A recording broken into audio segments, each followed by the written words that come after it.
us and our challenges. It's all divine.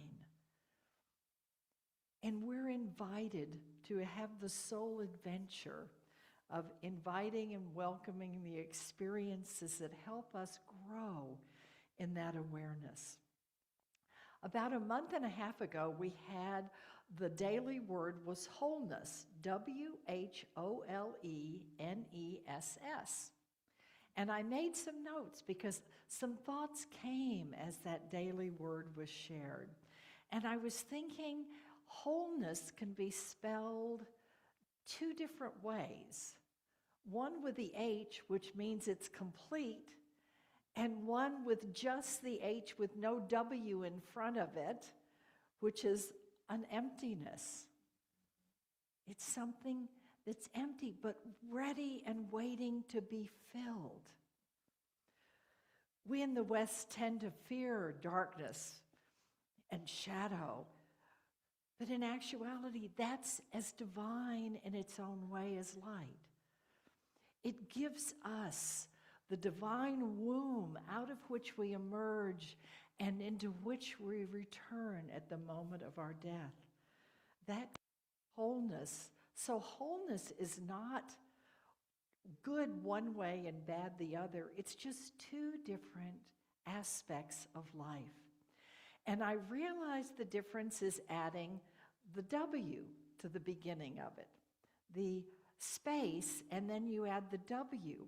And as I was sitting there, as soon as service was over, I went back and made notes back in the back real quick before I lost it.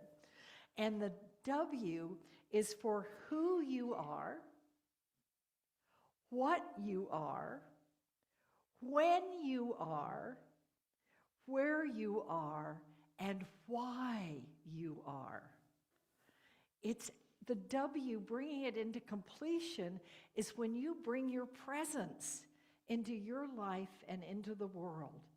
You let your ship leave the harbor and have the adventure of life.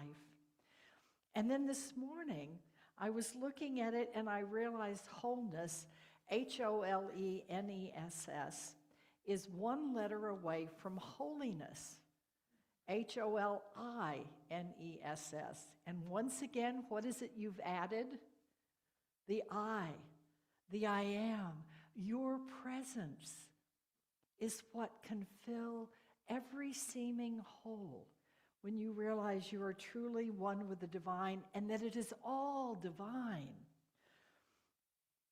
The greatest commandment is that we love. And I think that is so powerful because it's so easy to say, oh, well, I love this, but I don't love that. Or I've got this shadow side that I don't know what to do with. It's about recognizing it, letting it emerge so it can be healed and gently, tenderly loved into wholeness. And the shadow is something I remember when I was studying to be a chaplain. I was amazed because we were encouraged to do work going deep within and dealing with the shadow side, because it will show up one way or another. Everything shows up. And the thing that surprised me that I remember talking to my supervisor about was that not only in that shadowed space of less consciousness were there things I was scared of. It's the old Scottish thing, the things that go bump in the night, long-legged beasties and things that go bump in the night. There were also treasures that I had lost along the way. Pieces of who I'd been sent to be when I was told, you can't be that or you can't do that. So down in the depths, just like in the depths of the ocean, there are sharks, but there are also boxes full of treasures to be opened and found. Just like life out here. And then that made me realize how important it was to do that work, to bring the pieces that we separate off into a wholeness, bringing our whole beingness into the moment and into whatever is going on. Love God, yourself, others, your neighbor, and your enemy. nobody gets left out. Love God with your body, mind, heart, and soul. There's no part of you that gets left out. It's all divine. And to heal is simply, as David said, to remember. Remember your physical body, again. Remember that this is truly the temple, the sanctuary of your soul, and that your life has been something you co-create with the divine, so you have the opportunities to learn what you wanted to learn and to share what you are going to share.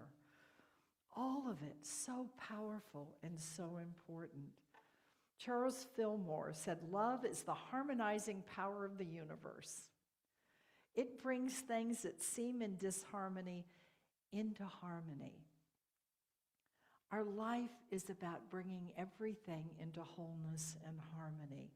Greg Braden says this, "We are never more than a belief away from our greatest love, our deepest healing, and most profound miracles. The world around us is nothing more and nothing less than a mirror of what we have become within." And so we get to see, and that gives us the gift of growing, because growing in awareness, in consciousness, in remembrance is the greatest gift we can give ourselves and our world. Growth itself is sacred work. When I first did my original ministry after I graduated, I swore I wasn't going to do church. And so I set up an alternative ministry where I was speaking and doing workshops and guest speaking at Unity churches and doing retreats and special conferences and workshops, all kinds of things. And it was sacred moments. And I've shared with you before that sometimes I would mistype it and reverse 2 letters, and sacred moments become scared moments. Just that little shift of those 2 letters makes all the difference. And so with us, just a little shift in belief, in awareness, can change everything in the twinkling of an eye, as it says. The other book that I shared with you last week by Lars Muehl, The Law of Light, The Secret Teachings of Jesus, where he goes back to the Aramaic. I love how he describes Jesus as a healer. He says Yeshua was a living example of the law of light. Yeshua activated the latent self-healing powers present in each person. And when that person allowed himself or herself, to simply trust in the law of light. I'd always felt like it wasn't he did some magic mumbo jumbo and healed somebody. That felt too surface. He was a healer of souls. Healing the soul, the outpicturing of shifted health comes. The famous man at the pool of Bethesda, he didn't pick him up and put him in the pool. This is the guy who'd been waiting like 30 years and never once got in first. Talk about being a little resistant to your own healing. But Jesus simply looked at him and said, "You're whole. Take up your mat and walk." And I love the fact that he didn't say, "Leave your mat on the ground over there." Take up your mat and walk. That experience that you had is part of your healing and part of who you are, and the compassion and the living example you can now gift others with. I believe that he would look at people and help them see who they truly were, and to activate that healing energy. We always tend to think of that as being a healing in body. But as a hospital chaplain, I learned, and as a nurse, I learned that there can be many, many different kinds of healing.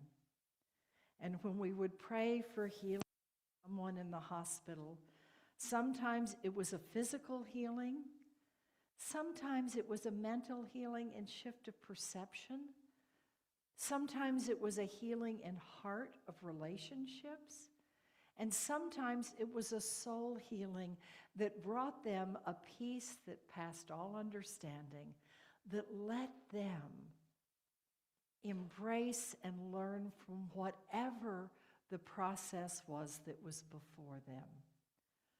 I love the idea that our wounds are not separate from or something we should be ashamed of. They are markers to show us what needs to be healed. This last week, my tongue had my attention. It needed TLC, rest and soft stuff to heal. If there wasn't pain there, I wouldn't have done that. Our bodies are amazing. Pain is not something to be frightened of, it's something to take note of, because it's a messenger from whatever level of being it's coming from. This place needs to be loved into wholeness. We need to bring the eye back into holiness, recognizing that it's all sacred. He said there are certain words that have healing power. And any time he did a healing with anyone, he used the word ephphatha, ephphatha. And ephphatha holds the root of ta, which means open up. He didn't say heal, he said open up.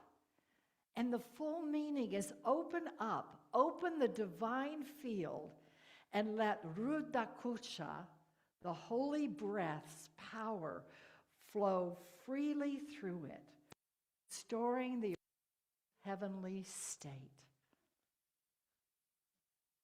Have you ever heard that before? That was the word Jesus used, which called forth the light and the living awareness of the divine in the midst of whatever someone's challenge was. It's all for renewed connection with the divine. I've always loved the story of the man born blind. And Jesus gets asked by the disciples, whose fault is it? How quickly do we go to that if someone has something going on or if we have something going on? We tend to look at it from a place of guilt of, what did I do wrong? Rather than, as Jesus said, no, that's not what it's about. This is an opportunity for God's presence to be called forth and made visible. So our wounds that call for healing are opportunities for us to bring everything into the presence of the divine. Naphtah. And then he always completed the healing. So he opens it with open up. Just let that divine flow in. And he always completed it with the words, Shalom Aleichem, which means peace be with you. Arise and let your Shem, your spark of light, shine freely. I love it. Simply put, he says, call forth that light and love, that fountain that we danced in during meditation with water and light. Call forth that and let it flow in and through and as you. But after you realize you've done that, as you step away from that beautiful fountain to go back home to your outer life, you still carry that energy with you. And you are reminded to rise and to shine and to allow peace to be with you. I love that. Peace be with you was what he sent everyone forth with, which is saying, let go of blame and guilt and all of that stuff and be at peace. because you've aligned with the divine, and don't lose touch with that. Isn't that amazing? Open up and go forth and shine and be at peace. If we could do that for ourselves and one another, how amazingly different our world could be and our lives could be. Recognizing that everything is part of the divine realm. All of it, all of it. In Barefoot on Holy Ground, Gloria Karpinski says, disciples are works in progress. Thank heavens, I can be a disciple now. They're works in process. They don't present themselves as saints, as finished products, or as masters. I love that. I know back years ago in Texas, we were in a meditation group, and one of the guys said, oh, I'm going to bring a good friend of mine to New York. And at the time, we were studying the Kabbalah, and we were doing a particular text, and this guy came in, and afterwards he said, oh, they were lovely people. And he said, but they're not as evolved as I am. I am like a master, and they're lovely little students. And our friend came and told us that. And he said, so we just need to keep studying so that we can someday be masters. And I looked at him and I said, if that guy thinks he's a master, that's the clearest marker he is not. Jesus was always humble and compassionate and connected. He could have gone, I know how all this works. I'm smarter than all the rest of you. Did he do that? No. He came and met us and said, I know this is a challenging path, but let me show you how to call forth the divine presence in the midst of everything. And to me, that is such an important part of the spiritual work we're called to do. And the calling that I have is not to judge, but to love. And to realize that everything works together for good for those who love God. It may not all feel good, but ultimately, the presence of the divine comes through all of it. Gloria Karpinski gives 12 characteristics that she said are markers of disciples. You want to hear the 12? As I go down, think about which ones are really important to you. Which ones have you manifested, and which ones do you want to grow into? So pick one that you want to focus on this coming week, and I promise you it will make a difference. First, a refusal to take truth secondhand. That's why you're not in a traditional church, you're in a unity. Because we know the divine is in everyone, and we must each find that truth writ upon our hearts. So don't take truth secondhand. Number 2, an insistent longing to participate in creating a better world. We want to be part of that. Number 3, a willingness to face and purify illusions and self-deceptions, to be loving and compassionate. Number 4, a willingness to accept and integrate shadows and dualities. Number 5, knowing that money and status are resources and not identity. Number 6, a letting go of attitudes of exclusivity and a moving into inclusion. Number 7, an honoring of both knowledge and the mystery. It's one of my favorites. I love the mystery. Number 8, an intuitive sense of purpose. Number 9, a commitment to a discipline that shapes talents to be of service. Number 10, a concern for all children, all species, and the earth itself. Number 11, a desire to bring yinness into full balance with yangness. And number 12, a collaborative attitude in working with other world servers. We get to do this together. I love this quote. I'd like to close with this, and it takes us all the way back to wholeness with the W again.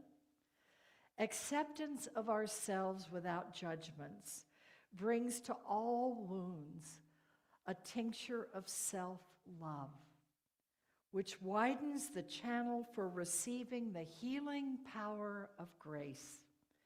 So welcome your shadows and celebrate them.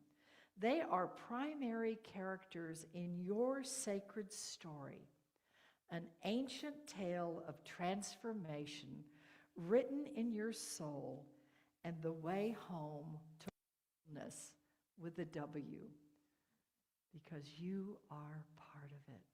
Let us pray.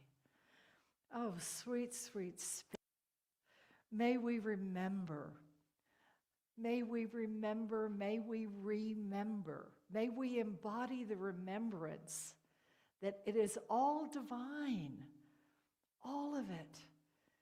May we then be able to embrace not only the soft, but also the sharper edges of life, bringing all into the presence of the divine, where all becomes holy. May we be holy hands, holy faces, holy feet, holy everything in between. And may each of us be willingly a temple, a sanctuary, a home for God in this world. For this we are deeply and abidingly grateful. And as we open our eyes, we feel the energy of those dancing waters and dancing sunlight.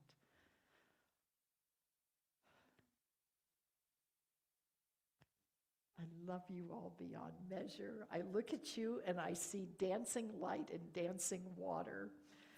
I'm so glad you all decided to live in Port Townsend, Washington, and be part of this spiritual family. And we all got to go to heaven before we died. Woo! So I invite you in that consciousness to please stand and unite your voices and I give myself to Spirit, one of Ron's songs that lets you dance this day in the shape and the form of your body, your mind, your heart, your soul, and your life here on this beautiful Port Townsend day with your